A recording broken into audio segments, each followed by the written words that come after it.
அசாத்தியஸ்வாதக சுவாமின்னு அசாத்தியம் தவகிம்மத ராமதோத கிருபா அசந்தோ மத்காரியம் சாதய பிரபு. ஸ்ரீ குபேரன் டிவி நேயர்களுக்கு இனிய வணக்கங்கள்.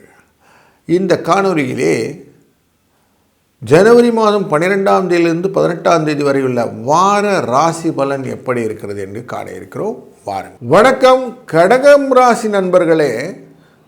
இந்த வாரம் என்கிற சுழற்சியிலே சுவாதி நட்சத்திரத்திலிருந்து மூல நட்சத்திரம் வரைக்கும் சந்திரனின் பிரயாணம் இருக்கிறது. சுவாதி நட்சத்திரம் அப்படிங்கிறது உங்கள் ராசியிலிருந்து 4ஆம் இடத்துல இருக்கக்கூடிய துலா ராசியிலிருந்து ஆரம்பிக்கும். அங்கிட்டிருந்து 6ஆம் இடம் வரைக்கும் போகிறது. அப்போது உங்களுக்கு மனதிலே ஆரோக்கியம் தொடர்பான விஷயங்கள் எல்லாம் கொண்டு வரும். குழந்தைகள் விஷயத்தில் காரியங்கள்லாம் எப்படி நல்லா நடக்குதா நடக்கலையான்னு புதன் வியாழன்லாம் கொஞ்சம் செக் பண்ணுங்கள். கரெக்டாக போயிட்டுருக்குறாங்களா, அவங்க பண்ணிகிட்டு இருக்கிறதெல்லாம் எக்ஸாமெல்லாம் நல்லா ப்ரிப்பேர் பண்ணுறாங்களா, படிக்கிறாங்களா, கவனங்கள் சரியாக இருக்கா, ஆரோக்கியம் சரியாக இருக்கா, அவருடைய அடுத்த நிலை படிப்பில் எப்படி இருக்கிறாங்க, அவங்க வேலைக்கு போகிற நிலைமையில் இருக்கிறாங்களா, சம்பளம்லாம் கிடைக்குதா அப்படின்லாம் செக் பண்ணுங்கள். கடன் அவசியம் வாங்காதீங்க.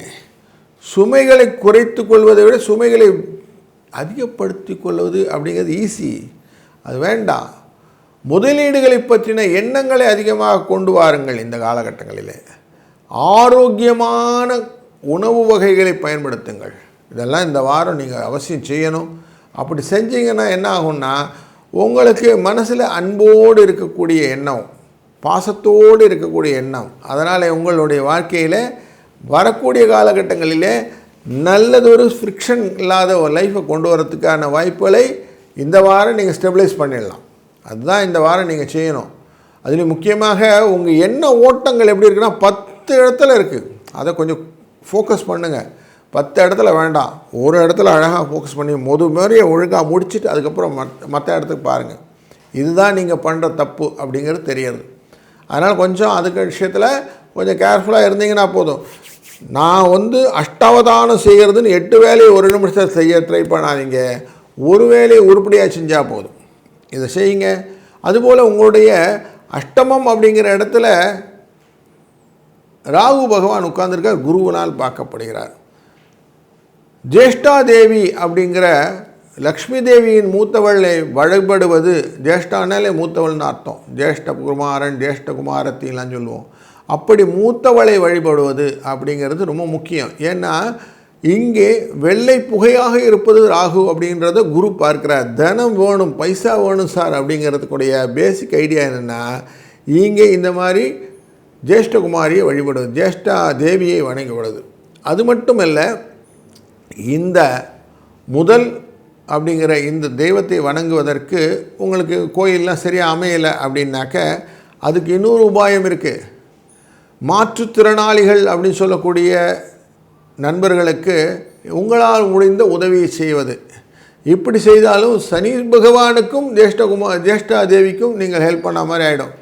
அது உங்களுக்கு ரெட்டிப்பு மகிழ்ச்சியை தரும். அதுக்கு ஒரு நல்ல காலம் வேணும்னா அமாவாசை திதி இருக்குது இந்த வாரத்தில். 18ஆம்